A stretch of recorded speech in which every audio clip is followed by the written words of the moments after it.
Hey, what's up everyone? This is Isaiah for Therapy Today. I'm a licensed professional counselor, and today I want to react to a video that came across my Facebook Reels. I know I'm old, I'm still on Facebook, but this was a video that popped up about a woman sharing her journey with Tourette's syndrome. And she talks through a lot of different things that really resonated with me. I don't have Tourette's, but just as a therapist who has seen clients with Tourette's and how she has struggled with misdiagnosis and stigmatization and feeling very unsure of herself and just a spiral of anxiety and depression associated with Tourette's, as well as some of the things that she found that helped with her condition. So I'm really excited to dive into it. I think this video is great for sharing some awareness about what Tourette's syndrome can look like and does not look like, to bust some of the stereotypes around this condition, and honestly that she just has a really powerful story to tell. So please do like and subscribe. That helps our channel to grow and create more content for you all. Let's dive right into it. I would not stop saying Michael Schumacher. I have no idea why, but I'd also wolf whistle, so I'd quite often go and it was so clear and loud that nobody thought it was me because I was a toddler. So people thought it was my mum and they'd think she was hitting on them. So yeah, she was like, could you stop doing that? Because big burly builder men and stuff would come and hit on her when she didn't want them to. No, I'm sure. And Tourette's syndrome I've seen show up at different ages, but it seems like for her it started pretty early. And that's one thing a lot of kids will struggle with in school or just in other public settings, where Tourette's is involuntary and these tics can take on any manner of things. I've had a client who would say whole sentences over and over again, and that was one of their tics. Or it could be a sound like she talked about with her whistle. But so she'll talk about this later also, that the stereotype of how Tourette's syndrome shows up is very limiting in a very narrow box, and probably why it took so long for her to get diagnosed and why it took so long for some of my other clients who have experienced this to get diagnosed, because it doesn't fit the stereotypical picture of what we think of as Tourette's. You say silly things as a kid and people don't really think too much of it. But I did swear a lot, and people did raise an eyebrow at my parents because of it. But f off, it was pretty much not that much of a problem until I got old enough that people started to be like, why is this still happening? I went to the doctor. I was like, my arm keeps doing this thing and I'm not asking it to, and sometimes I say stuff I don't mean to. And the doctor was like, do you hear voices? I was like, no. Do you think you have magical powers? No. Do you see things that aren't there? No. And so they're like, well, you seem like you've got a perfectly functional mind. You're probably just attention seeking and you're... Oh wow, that is such a huge leap to make, just because they ruled out what probably they were just looking for schizophrenia in terms of thinking of magical powers, hear voices, or see things that aren't there. There are other mental health conditions that can cause kind of these involuntary actions, Tourette's being one of the main culprits. And so this video seems fairly recent. She looks fairly young. And so I don't know whether just the education about Tourette's has grown a lot in the past, I don't know, couple of decades or so. But for them to miss a diagnosis like this, where she's saying that she has these involuntary actions that are repetitive over and over again, to not at least screen for something like OCD or Tourette's does seem like a huge oversight. At least in hindsight, I'm sure the doctors were doing the best that they could, but I think a lot of times for mental health, it's hard for people to conceptualize the boundary between what becomes attention seeking and what is truly part of the condition. I have seen situations where clients lean into a certain diagnosis maybe a little too much, and it becomes almost a barrier for them, that they can't get over the fact that they have this condition, and it feeds into it a little bit. But that's really hard to say that right off the bat when you're seeing somebody for the first time, ask them a couple screening questions, and then just come to the conclusion that they're just seeking attention and that's why they're doing all of these things. We're out of it. And I got told this about 3 or 4 times, and it was really frustrating, and I felt really afraid to engage with people because I thought they'd think I was attention seeking. So she'll talk about this more later, but on the second watch, this becomes a little more obvious that while she's not ticking super frequently during this interview, the times that she's talking about difficult times in her life is usually when you see some of those more obvious tics. And that is something that's connected in terms of tics becoming more frequent when we're dealing with a difficult or a big emotion. And maybe talking about some of the difficult times in her life brings up some of that tension, some of that old anxiety. And so maybe it brings out some of those tics as well. And not just with Tourette's, but also with a lot of other conditions that are largely invisible, and even like Tourette's is quite visible, but just because we don't see the mechanisms behind it, how the brain is actually functioning, people, especially kids, are told a lot, oh, you're just making this up, you just need to behave, you just need to control yourself. And that can be really dehumanizing and diminishing and frustrating, like she said, for people who know that there's something going on, that they don't like it, they're trying to change it, and they feel completely out of control, and they're being told that they're somehow worse because they can't control themselves. It's an absolutely vicious cycle that leads to a lot of anxiety and depression piled on top of whatever was originally bothering them. And I thought they'd automatically hate me, so I was terrified of interacting with people after that. There wasn't really that much of a problem until I tried to go into conventional schooling. So, when I started to try real school, I had a lot of barriers. I have some clients right now who are really struggling with this exact stage. Certain tics being labeled as disruptive behavior, disrespectful behavior, and them not being able to stop when they're told to is being labeled as defiant or disruptive. And so, of course, what happens? You get into a confrontation with the teacher, you get in trouble, and that raises your level of tension going to school, which means what?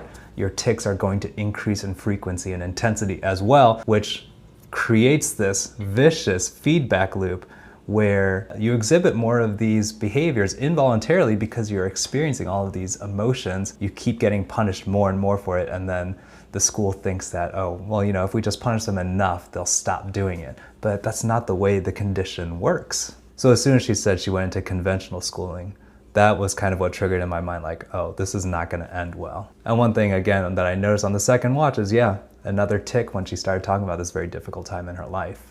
I couldn't explain why I was talking, just shouting over the teachers. I quite often insulted other students, and it kind of all ended with me being beaten unconscious by a bunch of sixth formers when I was about 12 or 13. And I was like, well, there's no point getting an education if you're not going to have a future to use it in. So I ended up going back into home education after that. That's really hard to hear. And that's where I hope that education and awareness about these kinds of conditions that look really disruptive, look very foreign on the outside, that as teachers can come to understand it, maybe there can be education for students too, for how to understand what's going on with somebody who might be struggling with that disorder. It doesn't need to be made a whole thing of, but just kind of a general education on, hey, everybody's minds work differently, and sometimes that shows up in different behaviors. Try to understand. Sixth graders, I think, in general, are dealing with their own stuff, and then you pile on that she was inadvertently insulting them because of her condition. It was definitely a recipe that was not going to end well unless there had been some kind of education or some intervention by the teachers, who it seems like they had their own problems with her because of her behavior.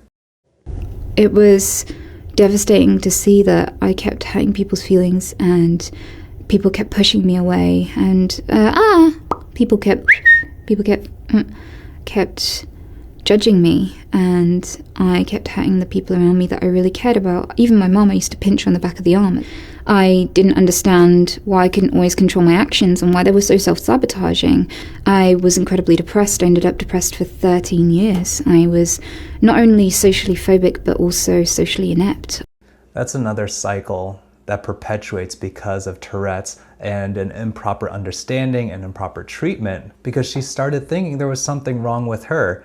She saw the consequences of her tics in that people were getting hurt, she couldn't control herself, and so there was this cycle of helplessness and frustration, probably anger with herself, and becoming afraid of interacting with people because she had seen so many times how, like she called it, those self-sabotaging behaviors, those tics, really got in the way of her being able to develop real relationships with people. And of course, this wasn't her fault. I've seen lots of clients who struggle with this same kind of thing, that they start feeling that there's something wrong with them. It's not worth trying to get to know people because I'm just gonna end up hurting them, insulting them, or they'll think I'm weird, or they'll judge me and they won't want to be around me anymore.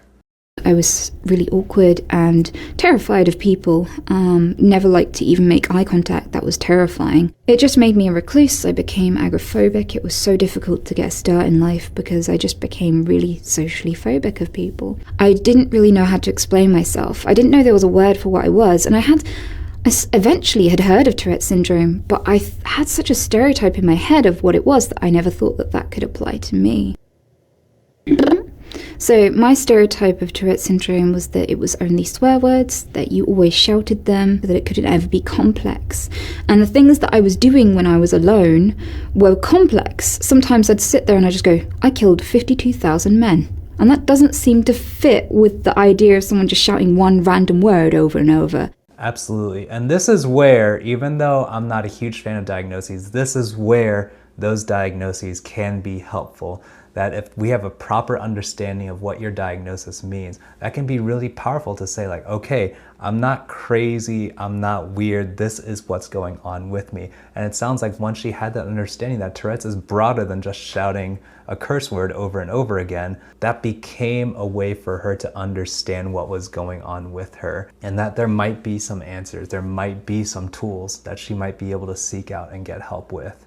There were certain situations where it didn't happen, and I didn't know why. When I interact with animals, when I'm caring for someone, I don't tick as much. When I whistle, I don't tick at all. And when I focus and fixate on something without distraction, the tics go away. That's amazing. And this is one of those things that I will definitely try to do with clients as I listen to their stories, as I help reflect back what they tell me. And I'm always in counseling looking for exceptions, because people come in with this, in her words, self-destructive pattern.